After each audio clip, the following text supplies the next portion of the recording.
ಮೂಡುಬಿದ್ರೆ ಸಮೀಪದ iruvailu ದೇವಸ್ಥಾನದಲ್ಲಿ ದೈವ ಪಾತ್ರಕ್ಕೆ ಸಂಬಂಧಿಸಿದಂತೆ ಶನಿವಾರ ಎರಡು ತಂಡಗಳ ನಡುವೆ ಮಾರಾಮಾರಿ ನಡೆದಿದೆ. iruvailu ದೇವಸ್ಥಾನದಲ್ಲಿ ಇತ್ತೀಚೆಗೆ ನಡೆಯುತ್ತಿರುವ ಗೊಂದಲಗಳಿಂದ ಅಸಮಾಧಾನಗೊಂಡ iruvailu ಭಕ್ತರ ಗುಂಪೊಂದು ಭಾನುವಾರ ಮೂಡುಬಿದ್ರೆ ಪೊಲೀಸ್ ಠಾಣೆಗೆ ಮುತ್ತಿಗೆ ಹಾಕಿ ತಪ್ಪಿತಸ್ಥರ ವಿರುದ್ಧ ಕಾನೂನು ಕ್ರಮ ಕೈಗೊಳ್ಳಬೇಕು ಎಂದು ಒತ್ತಾಯಿಸಿದ್ದಾರೆ. ದುರ್ಗಾ ಪರಮೇಶ್ವರಿ ದೇವಸ್ಥಾನದ ದೈವದ ಜಾತ್ರೆ ನಡೆಯುತ್ತಿರುವಾಗಲೇ ತಂಡವೊಂದು ಅಲ್ಲಿದ್ದ ಕೆಲವರಿಗೆ ಹಲ್ಲೆ ನಡೆಸಿದ್ದು, ಹಲ್ಲೆಗೊಳಗಾದವರನ್ನು ಆಸ್ಪತ್ರೆಗೆ ಕೊಂಡೊಯ್ಯುವಾಗ ಅದೇ ತಂಡ ವಾಹನವನ್ನು ಅಡ್ಡಗಟ್ಟಿ ಮತ್ತೊಮ್ಮೆ ಹಲ್ಲೆ ನಡೆಸಿದೆ ಎಂದು ಆರೋಪಿಸಲಾಗಿದ್ದು, ಪಣಂಬೂರು ಉಪವಿಭಾಗದ ಎಸಿಪಿ ಕೆಯು ಬೆಳ್ಳಿಯಪ್ಪ ಸ್ಥಳಕ್ಕಾಗಮಿಸಿ ಪ್ರತಿಭಟನಾಕಾರರ ಜೊತೆ ಸಮಾಲೋಚನೆಯನ್ನ ನಡೆಸಿದರು. ಧರಣಿ ನಿರತರ ಪರವಾಗಿ ಪ್ರಸಾದ್ ಶೆಟ್ಟಿ ಎಸಿಪಿಯವರಿಗೆ ಘಟನೆಯ ಮಾಹಿತಿಯನ್ನ ನೀಡಿದರು. iruvailu ದೇವಸ್ಥಾನದ ದೈವದ ಪಾತ್ರೆ ವಿಚಾರದಲ್ಲಿ ತಂಡವೊಂದು ಹಲವು ಸಮಯಗಳಿಂದ ವಿರೋಧಿಸುತ್ತಾ ಬಂದಿದೆ. ಶನಿವಾರ ಹೊಸಮರಾಯ ದೈವದ ಕೋಲ ಆರಂಭವಾಗುವ ಹೊತ್ತಿಗೆ ತಂಡವೊಂದು ದೈವದ ಪಾತ್ರೆಯನ್ನು ನಿಂದಿಸಿದ್ದರಿಂದ ವಿವಾದ ಉಂಟಾಗಿತ್ತು. ಇದನ್ನು ಆಕ್ಷೇಪಿಸಿದವರಿಗೆ ತಂಡ ಹಲ್ಲೆಯನ್ನ ಕೂಡ ನಡೆಸಿತ್ತು. ಹಲ್ಲೆಗೊಳಗಾದವರನ್ನು ವಾಹನದಲ್ಲಿ ಆಸ್ಪತ್ರೆಗೆ ಕೊಂಡೊಯ್ಯುವಾಗ ಅದೇ ತಂಡ ಮಾಸ್ತಿಕಟ್ಟೆಯಲ್ಲಿ ವಾಹನವನ್ನ ತಡೆದು ಮತ್ತೊಮ್ಮೆ ಹಲ್ಲೆ ನಡೆಸಿದೆ.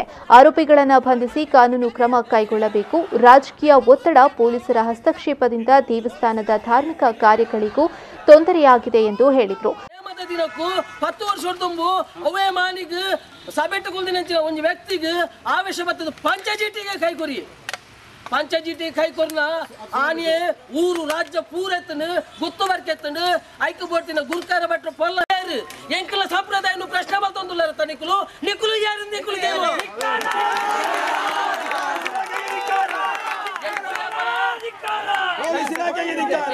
ರಾಜ್ಯ iruvailu ಇರುಂದಾಲ ಬಟ್ಟ ಬಂಕಲ ಪಟ್ಟಿ ಉಳ್ಳಾಲ್ದಿ iruvailu ಉಂಡಂಚಿನ ದುರ್ಗಾ ಪರಮೇಶ್ವರಿ ಆರಿ ಉಳ್ಳಾಲ್ದಿ ಎಂಕಲ ಅಂಚಿತ್ತಿನ ಮಾನೆಗೆ ಮುರಂದ ನಿಂತು ಒಂಜಿದಿಂತ ಅವಕಾಶನು ಎಂಕಲು ಪೂರ ಗುತ್ತು ಬರ್ಕೆ ಆರು ಗೊತ್ತ ಆರ್ನ ತಪ್ಪು ಮನುಷ್ಯ ತಪ್ಪು ಮಾಡ್ಕೊಂಡು ಸ್ವಾಭಾವಿಕ ಆಯ್ ತಪ್ಪು ಮಾಡ್ತಂಡಲ್ಲ ಐಕ್ ನಿವೃತ್ತಿದ ರಾಶಿಗೆ ಬೋಡಾದು ಎಂಚಿನ ಮಾತಾ ಬೋಡ ಅವೇನು ಪೂರ ಘಟನೆಯ ಬಗ್ಗೆ ತನಿಖೆ ನಡೆಸಿ ತಪ್ಪಿತಸ್ಥರ ವಿರುದ್ಧ ಕ್ರಮ ಕೈಗೊಳ್ಳಲಾಗುವುದು. ದೈವದ ಪಾತ್ರೆ ವಿವಾದ ಧಾರ್ಮಿಕ ವಿಷಯವಾಗಿರುವುದರಿಂದ ಊರವರ ಜೊತೆ ಮಾತುಕತೆ ನಡೆಸಿ ಬಗೆಹರಿಸಲು ಪ್ರಯತ್ನಿಸಲಾಗುವುದು ಎಂದು ಎಸಿಪಿ ಧರಣಿ ನಿರತರಿಗೆ ಭರವಸೆಯನ್ನ ನೀಡಿದ ಬಳಿಕ ಪ್ರತಿಭಟನೆಯನ್ನ ಹಿಂದಕ್ಕೆ ಪಡೆದುಕೊಳ್ಳಲಾಯಿತು. iruvailu ದೇವಸ್ಥಾನ ತದನಂತರ ಮಾಸ್ತಿಕಟ್ಟೆಯಲ್ಲಿ ನಡೆದ ಹಲ್ಲೆ ಪ್ರಕರಣಕ್ಕೆ ಸಂಬಂಧಿಸಿದಂತೆ ಮೂಡುಬಿದ್ರೆ ಪೊಲೀಸ್ ಠಾಣೆಯಲ್ಲಿ 2 ಕಡೆಯ ತಲಾ 8 ಮಂದಿ ವಿರುದ್ಧ ದೂರು ದಾಖಲಾಗಿದೆ.